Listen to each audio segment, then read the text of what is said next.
तो हेलो मेरे यार, आई एम सुप्रीम के इस अमेजिंग एपिसोड में आप सभी लोगों का स्वागत है। तो जैसा कि हम सभी लोगों ने लास्ट एपिसोड में देखा था कि वॉइड किंग और उस डीमन ये के बीच में फाइट चल रही थी, जहां एक ज़बरदस्त धमाके के साथ एक खतरनाक सीनरी हमें देखने को मिला था। और उसके बाद वह डीमन वहां से बचकर भाग गया था और वॉइड किंग उसके पीछे निकल गए थे, क्योंकि उनको उसके पास से वह प्रोफाउंड आर्टिफैक्ट लेना था। और इस एपिसोड के शुरुआत में हमें दिखाया जाता है कि उस जगह का माहौल उसी तरीके से तूफानी नुमा होता है और अजीब अजीब तरीके से हवाएं बह रही होती है और वहाँ बंदे धीरे धीरे करके होश में आ रहे होते हैं और वे कह रहे होते हैं आखिरकार ये सब कुछ चल क्या रहा है। और हम एल्डर जुयान के चेले को देखते हैं जो उड़ते हुए कह रहा होता है, क्या लॉर्ड वॉइड मार्शल सोवरेन चले गए और उस डीमन का क्या हुआ, क्या हुआ मारा गया। और ये तोते वाला बंदा कह रहा होता है कि धरती की जो वेंस की जो नसें थे अर्थ की, वह बिल्कुल अब महसूस नहीं हो रही है। लगता है यहाँ पर जो धुंध का सील बना हुआ था जिसे कोई सेंसेस से यूनिवर्सल डिटेक्शन का यूज नहीं कर पा रहा था, वह गायब हो चुका है। और हम देखते हैं जो एल्डर जुयान होते हैं वह भी फटी फुहाली हाथ में होते हैं और वह उसी फटे हाल में कह रहे होते हैं कि आखिरकार जुओ किंग फैन यहाँ से जा चुका है। और ऐसा लगता है कि वह उस डीमन को यहाँ से भागने दिए, मतलब वह डीमन भागने में कामयाब हो गया है। फिर हम देखते हैं उसका चेला कह रहा होता है, क्या इतनी खतरनाक और ज़बरदस्ती ताकत के टकराव के बावजूद भी वह डीमन भाग निकला? क्या वह डीमन सचमुच में इतना ज़्यादा पावरफुल है कि वहाँ से यह बचकर निकल पाया लॉर्ड के अटैक के बावजूद भी? तो यहाँ पे एल्डर जुयान कहते हैं कि वह आखिरी चाल इतनी शक्तिशाली थी कि मैंने भी इसके वार्स को स्पष्ट रूप से नहीं देख पाया। मैं केवल अपने अवलोकन के अनुसार, अनुमान के अनुसार बता रहा हूँ कि वह जो किंग फैन थे वह उस डीमन का पीछा करने के लिए निकल चुके होंगे और वह उसे ही पकड़ने के लिए पीछे पीछे गए होंगे। फिर हम इधर लियन को देखते हैं जो यहाँ पर सारी चीज़ों को याद कर रहा होता है कुछ और अपनी आंखों को बंद रखे हुए होता है। फिर अपने आंखों को खोलता है और कहता है कि एक्सीलेंट एक्सीलेंट, और इसके आंखों से खून निकल रही होती है और वह कहता है कि मैंने ये उस डीमन की अवलौकिक प्रोफाउंड आर्टिफैक्ट के साथ उस बड़े से डिमोनिक धर्मा बॉडी के परफॉर्म करने की टेक्निक को देख लिया और साथ में किंग फेंग के ड्रैगन टेक्निक को भी, जो कि मैं अब अच्छी तरीके से याद कर चुका हूँ। मैंने उन दोनों को याद कर लिया है और यह दोनों चीज़ें अब मेरे लिए काफ़ी ज़्यादा प्रॉफिटेबल हैं। और फिलियन पलटकर एल्डर की ओर देखते हुए कहता है कि वह राक्षस सचमुच में यहाँ से भाग निकला चुका है, वह दूर तक जा चुका होगा। और उस राक्षस की जो यहाँ भागने का रीज़न है वह दरअसल उसके क्लाउड्स है। उसने जब यहाँ पर वह क्लाउड सील लगाई थी तो उसके साथ ही वह भागने का एक रास्ता भी अपने लिए बना चुका था। इसीलिए वह बिना डरे एल्डर जुओ किंगफैन के साथ लड़ने को तैयार हुआ और उनका सामना किया। लेकिन आखिरकार उसका जो आर्टिफैक्ट था वह बुरी तरीके से नष्ट हो चुका है। ये सुनकर हम देखते हैं चेला कहता है, क्या क्या बात कर रहे हो? क्या तुमने पूरी फाइटिंग सीनरी को देखा? कहीं तुम यहाँ पर मनगढ़ंत कहानी तो नहीं बना रहे हो?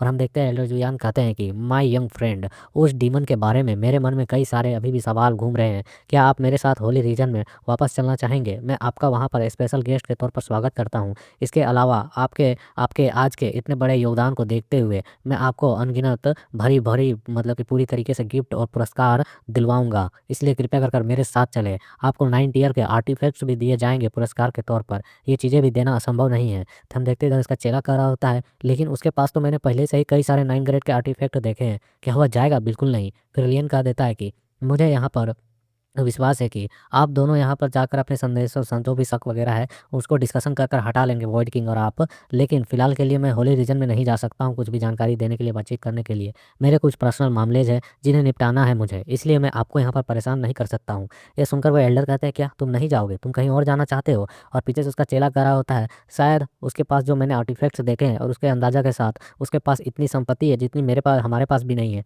तो वह हमसे ज़्यादा ही अमीर होगा, तो वह क्यों ही जाना चाहेगा।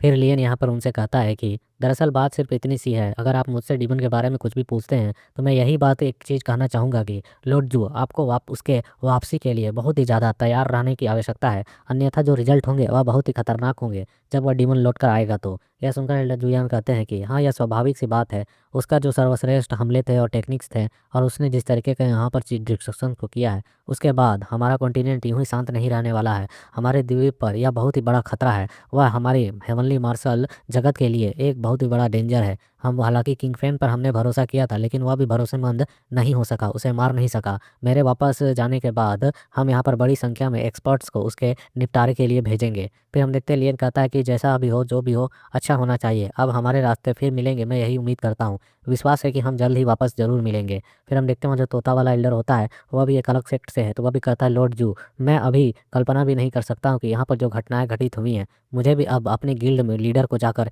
ये सारी जानकारी वापस देनी होगी, इसलिए मैं भी वो अलविदा कहता हूँ। फिर हम इधर देखते हैं एल्डर जुलियन को, जो अपने मन में कर रहे होते हैं कुछ देर पहले साला ये कमीना मुझे उस मोटे के साथ मिलकर मारने की कोशिश कर रहा था, लेकिन एक सोल ट्रांसफॉर्मेशन सी के लोगों के बड़े एल्डर को इस तरीके से अपने हिरासत में मैं अभी लेकर नहीं जा सकता हूँ और ना ही अभी उस स्थिति में हूँ, इसलिए फ़िलहाल मैं इसे जाने देता हूँ, बाद में देखूँगा। और वह उससे कहता है कि हे लॉर्ड, आपके वापस लौटने की मैं उम्मीद तो कर रहा हूँ कि आप वहाँ पर लौट जाएँगे और उसके बाद हमसे होली रीजन से एक अच्छा घनिष्ठ संपर्क बनाकर चर्चा करेंगे इन सभी चीज़ों की घटनाओं पर जो भी आज हुई है। फिर हम देखते हैं लियन उससे कहता है कि हे लॉर्ड यी, क्या आप मुझे अपने सोल ट्रांसफॉर्मेशन सी के एंट्रेंस का कोई मार्ग चिन्ह दे सकते हैं, प्रदान कर सकते हैं, मतलब एक टोकन। लियन यहाँ होली रीजन नहीं जाना चाहता है बल्कि इस तोते वाले सोल ट्रांसफॉर्मेशन सी में जाना चाहता है, इनके सेक्ट में। और यह सुनकर यहाँ पर एल्डर अपने मन में कहते हैं कि क्या मैंने इसको होली रीजन में आमंत्रित किया एक ग्रेटफुल अतिथि के तौर पर, लेकिन इस एरोगेंट ने यहाँ पर इतनी आसानी से इनकार कर दिया और अब मेरे सामने ही यह यहाँ पर उनके यहाँ जाने के ट्रांसफॉर्मेशन के लिए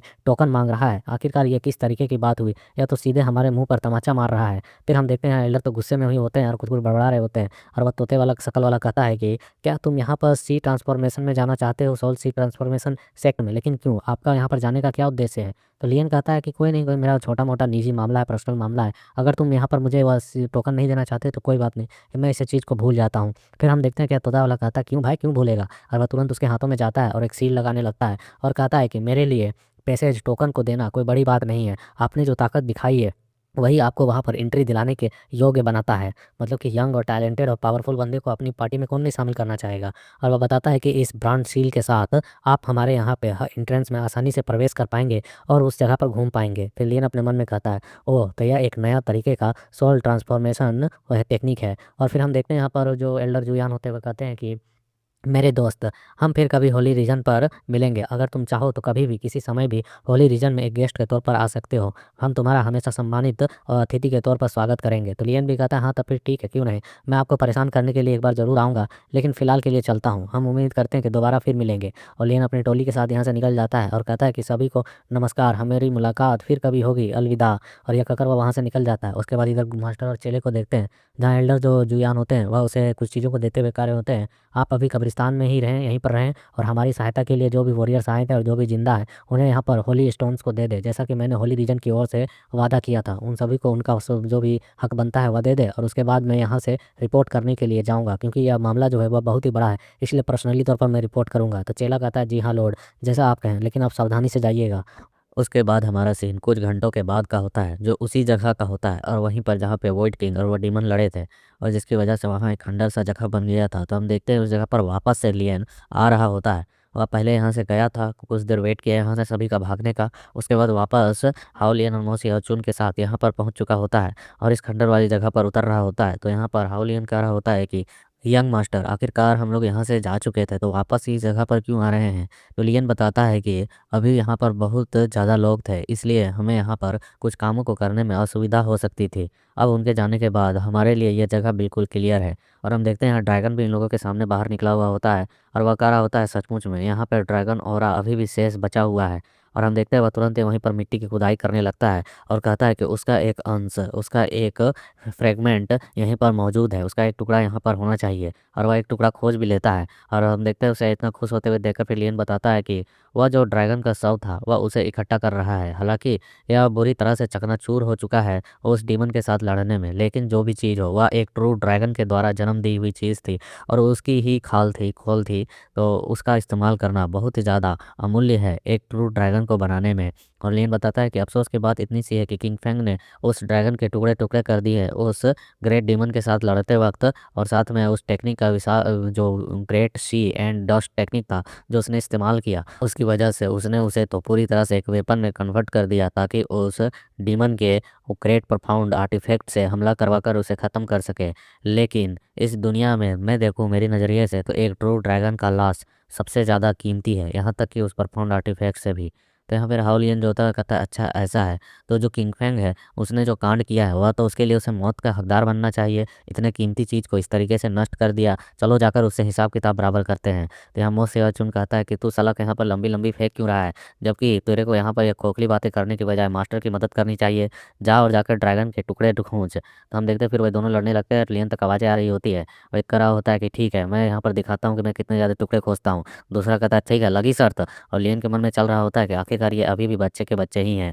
तभी यहाँ पर लियन को अचानक आवाज़ आती है हाउ लियन की कि ये देखो यहाँ पर तो एक मगरमच्छ है। तो दूसरा कहता है क्या, यहाँ पर इस जगह पर तो हर एक चीज़ नष्ट हो चुकी है, यहाँ पर किसी जीवित प्राणी के रहने का कोई सवाल ही पैदा नहीं होता है, देखो मगरमच्छ कहाँ से आया। तभी लियन कहता है अपने मन में एक क्रोकोडाइल, और वह समझ जाता है कि यह वही है और तुरंत ही वह पलटकर कहता है कि हाउ लियन उसे छूना मत। बट हम देखते हैं लेट हो चुकी होती है। जो क्रोकोडाइल होता है वह सीधे हाउ लियन के सर को ही चबा रहा होता है और उससे उसकी खून और एनर्जी चूस रहा होता है। राहुल लियन दर्द में चिल्लाते हुए उस मगरमच्छ के पूंछ को पकड़ता है और कहता है कि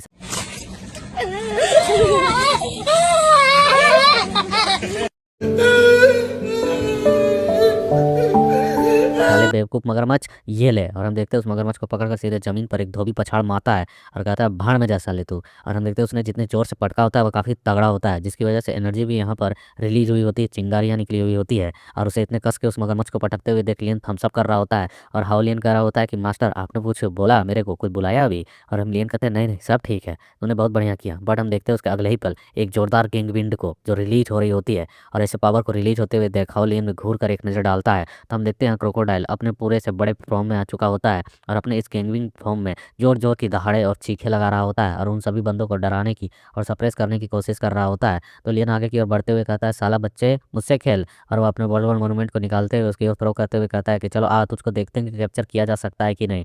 और वो अपने वर्ल्ड वॉर मोनूमेंट के सीलिंग पावर को रिलीज कर देता है और उसके जो गोल्डन वर्ड्स होते हैं और जो उसकी पांचों मतलब एलिमेंट्स की पावर होती है वह आसमान में एक जगह पर रिलीज हो रही होती है ताकि इस क्रोकोडाइल को सप्रेस कर सके। और हम देखते हैं उन सभी चीज़ों को देखकर क्रोकोडाइल जो होती है वह चीख चीख कर दहाड़े मार रही होती है।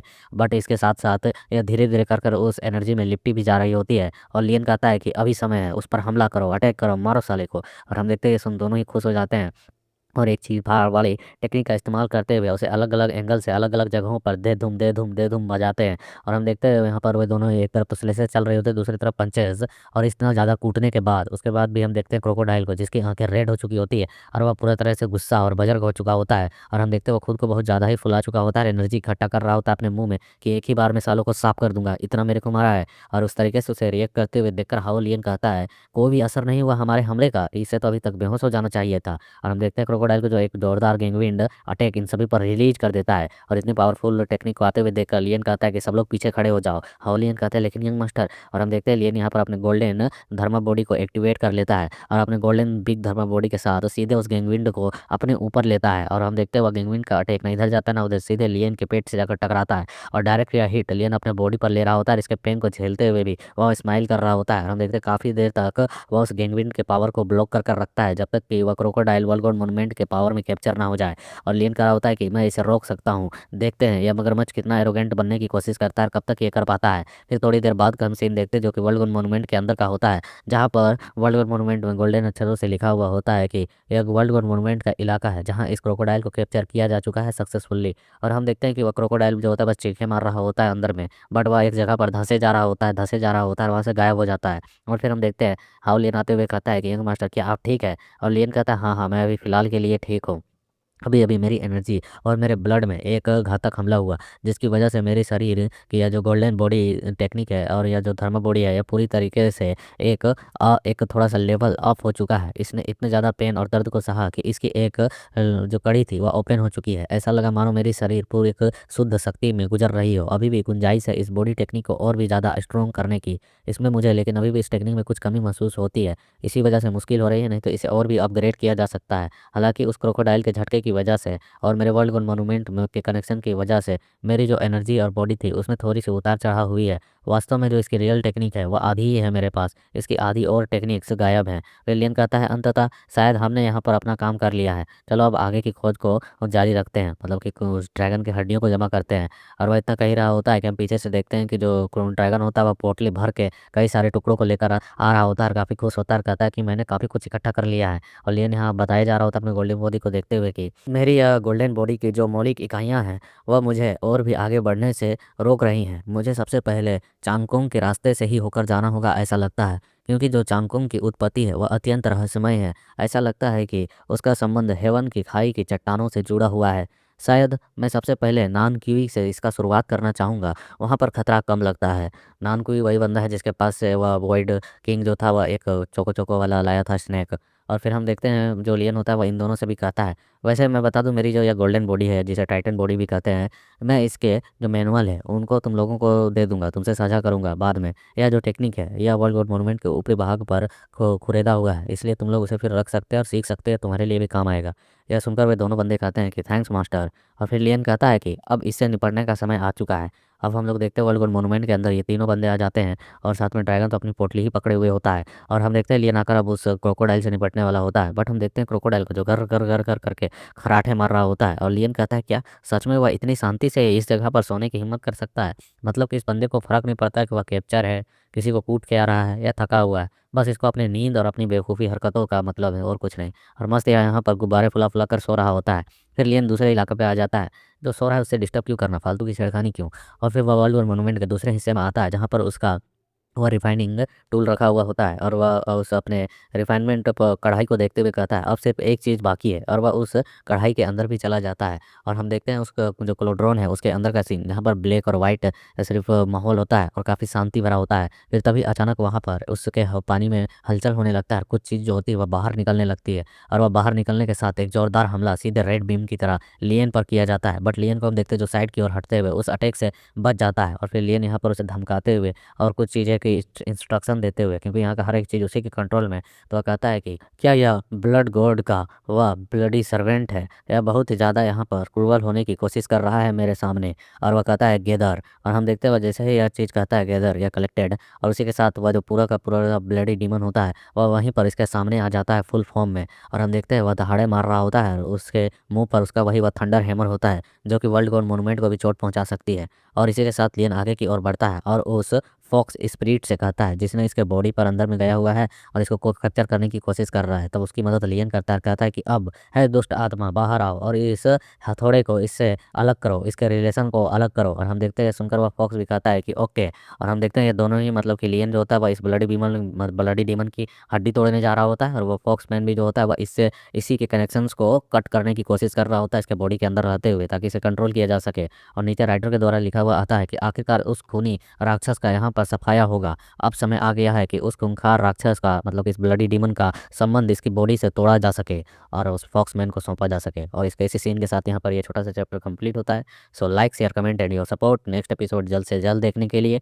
और ये इसलिए हो जाता है ना क्योंकि वीडियो जो इसका जो चैप्टर्स है वो किसी वेबसाइट पर अवेलेबल ही नहीं होती है बिना 2 दिन बीते हुए। तो क्या ही करूँ, जो यूट्यूब पे जो बंदा अपलोड करता है वो पता नहीं कहाँ से वो खरीदता है, और मैंने एक जगह पर देखा खरीदने के लिए तो साला वहाँ यूएसडी डॉलर में पेमेंट करने बोलता है, कम से कम 600 के आसपास, तभी जाके मेरे को मंडे को मिलेगा, तो थोड़ा सा मुश्किल हो जाता है।